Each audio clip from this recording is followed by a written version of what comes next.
Hello students, मैं Devaki Meena, assistant professor समाजशास्त्र विभाग।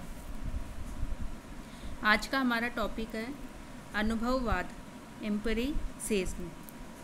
आज हम देखेंगे अनुभववाद का अर्थ, उसकी परिभाषाएं और उसकी विशेषताएं कौन कौन सी हैं। तो सबसे पहले हम देखते हैं अनुभववाद का अर्थ, मीनिंग।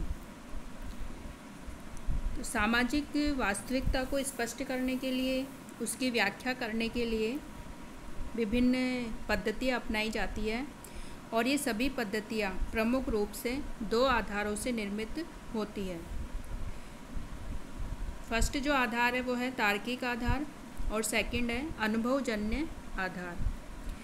तार्किक आधार के जो समर्थक विद्वान हैं वो वैज्ञानिकता का कठोरता से पालन करने पर जोर देते हैं, यानी कि वैज्ञानिक की जो पद्धति है उसके आधार पर किसी भी घटना का अध्ययन इसमें किया जाता है। जबकि जो अनुभवजन्य आधार है उसके समर्थक विद्वान वैज्ञानिकता का कठोरता से पालन नहीं करते, बल्कि इसके अंतर्गत इंद्रियजन्य अनुभव और आनुभाविकता को आधार बनाकर किसी भी घटना की व्याख्या प्रस्तुत की जाती है। इस विधि का जो मूल उद्देश्य है वो इंद्रियजन्य अनुभव के द्वारा अर्जित ज्ञान को स्वीकार करना है, और ऐसा ज्ञान जो कि अंतः प्रज्ञा, कल्पना के आधार पर या अमूर्तता तथा व्यवस्थित तार्किकता के आधार पर प्राप्त होता है, उसको तथ्यात्मक रूप में विश्वसनीय नहीं माना जाता अनुभववाद के अंतर्गत।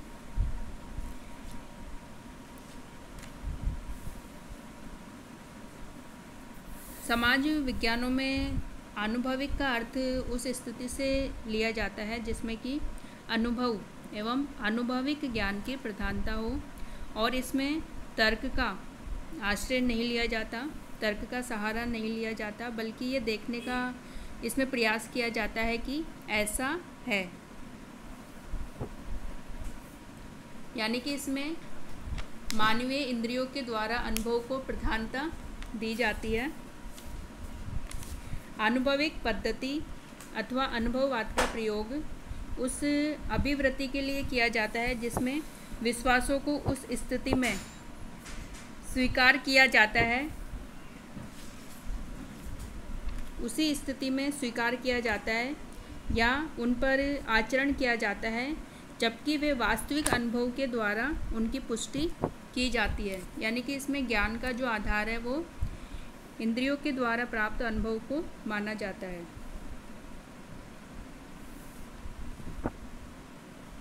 और समाजशास्त्रीय दृष्टि से अनुभविक पद्धति से अभिप्राय ऐसे ज्ञान और विश्वासों की श्रृंखला से हैं जिसमें कि अवलोकन, निरीक्षण, परीक्षण और व्यवस्थित प्रयोग के द्वारा प्राप्त किया जाता है।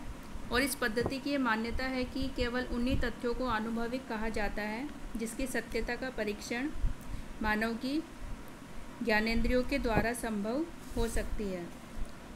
आनुभविक पद्धति से निर्मित जो वाद है उसी को अनुभववाद कहा जाता है, और अनुभववाद उस दार्शनिक सिद्धांत का प्रतिनिधित्व करता है जिसके अनुसार ये माना जाता है कि सभी मानवीय ज्ञान अनुभव से प्राप्त होते हैं। और अनुभववाद आदर्शवाद एवं तर्कवादी जो विचारधारा है उसका विरोधी है। और अनुभववाद का एक जो सामान्य अर्थ लगाया जाता है वो है कि सामान्यकरण को तभी वेद माना जाएगा जबकि उसकी जांच वैश्विक तकनीकी के आधार पर कर ली जाए एवं इसे इंद्रियजन्य अनुभव के आधार पर प्रमाणित किया जाए। साथ ही अनुभववाद इस मान्यता पर आधारित है कि वास्तविकता वही है जिसका अनुभव इंद्रियों के द्वारा किया जा सके, और वैज्ञानिक रूप से इसकी जो अंतिम जांच इंद्रियजन्य अनुभव के द्वारा की जा सके। और इस प्रकार इसमें सभी सामान्यकरणों का जो निर्णय है वो आनुभविक प्रमाणों के संदर्भ में किया जाता है, अर्थात इंद्रियों के द्वारा अवलोकन के आधार पर प्रमाणीकरण किया जाता है। और इसके अंतर्गत इस विधि में जो विभिन्न तथ्य है उनका संकलन करने के लिए योग्य अवलोकनकर्ताओं की आवश्यकता पड़ती है। अब हम देखेंगे अनुभववाद की जो कौन कौन सी परिभाषाएं हो सकती है। तो सबसे पहले जो परिभाषा है वो है फेयरचाइल्ड के अनुसार। फेयरचाइल्ड ने अनुभववाद को परिभाषित करते हुए कहा है कि अनुभववाद ऐसा सिद्धांत है जो ज्ञान की उत्पत्ति मात्र अनुभव से बताता है। साथ ही इन्होंने ये भी लिखा है कि अनुभववाद तर्कवाद का विरोधी भी माना जाता है। यानी कि फेयरचाइल्ड ने ज्ञान की उत्पत्ति का जो प्रमुख स्रोत है वो अनुभव को बताया है। दूसरी जो परिभाषा है वो है पीटर एच मान के अनुसार। इन्होंने लिखा है कि सामान्य रूप में अनुभववाद मात्र प्रत्यक्ष अनुभव पर आधारित होता है और उन कथनों को अनदेखा करता है जो अनुभव के अतिरिक्त अन्यों पर आधारित होते हैं। नेक्स्ट परिभाषा है एफ कॉफमैन के अनुसार। इन्होंने बताया कि वास्तविकता का ज्ञान व्यवस्थित अवलोकन एवं निर्वचन के सैद्धांतिक नियमों के आधार पर प्राप्त किया जाता है और इसमें इस तथ्य पर जोर दिया जाता है कि ज्ञान की प्राप्ति का जो आधार है वो इंद्रियजन्य अनुभव है।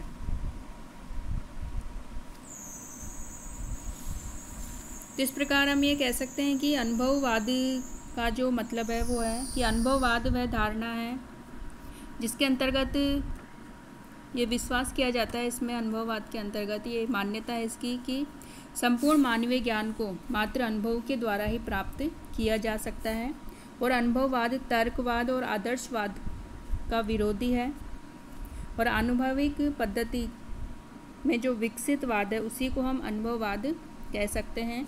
और अनुभववाद उसी को सत्य और वास्तविक मानता है जिसमें इंद्रियजन्य प्रयोग, परीक्षण और अवलोकन के द्वारा जिसे सिद्ध और प्रमाणित किया जा सके। साथ ही इसमें क्रियात्मक परिभाषाओं पर जोर दिया जाता है और इस पद्धति में विभिन्न जो कारक है किसी घटना के, चर है, परिणाम है, उनके सांख्यिकीय कार्य कारण सह संबंधों का अध्ययन किया जाता है। और जो ज्ञानार्जन का, ज्ञान प्राप्ति का जो माध्यम है इसमें मानवीय इंद्रियां हैं और यह वाद उन्हीं सिद्धांतों को मान्यता देता है जो अनुभव अर्थात अवलोकन और परीक्षण के द्वारा सत्य, प्रमाणित और सिद्ध किया जा सके जिनको। अब हम देखते हैं कि अनुभववाद की कौन कौन सी विशेषताएं हो सकती है।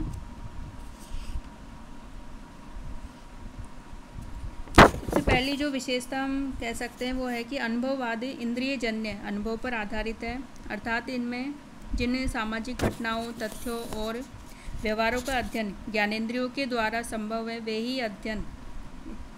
ही इस अनुभववाद या अनुभविक अध्ययन पद्धति के क्षेत्र में आते हैं।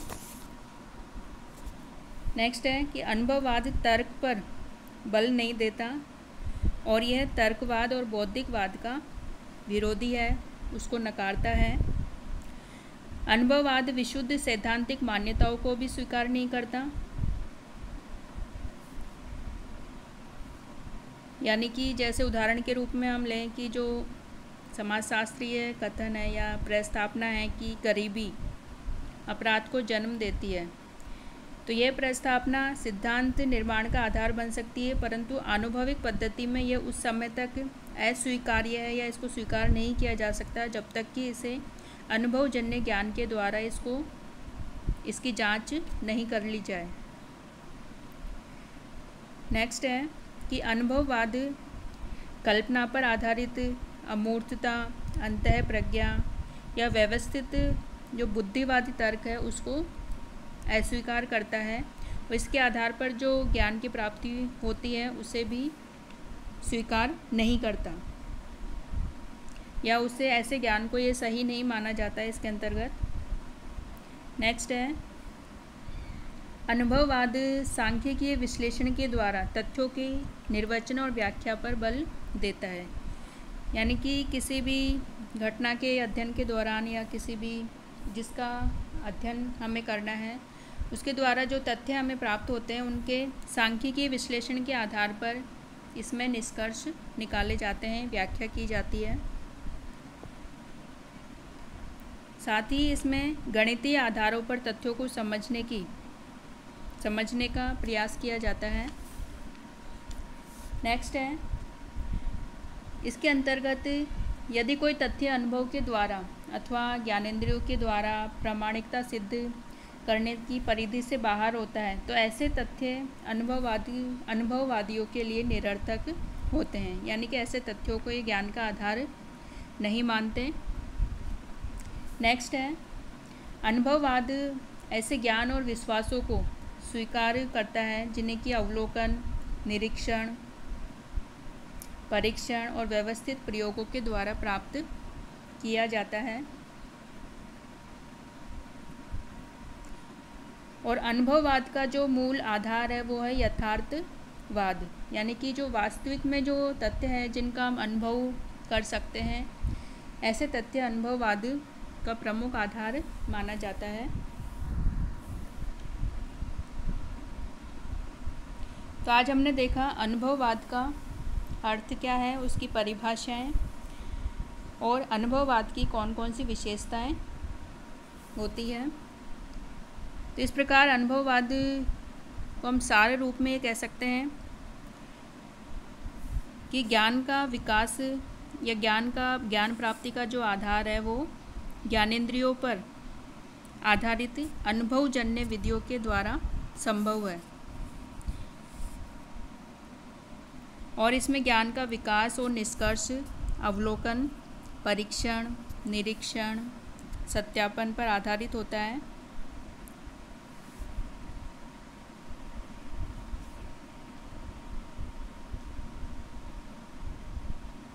और इसके अंतर्गत तर्क के आधार पर कुछ भी स्वीकार नहीं किया जाता जब तक कि उसकी अनुभव के आधार पर उसकी जांच नहीं कर ली जाती।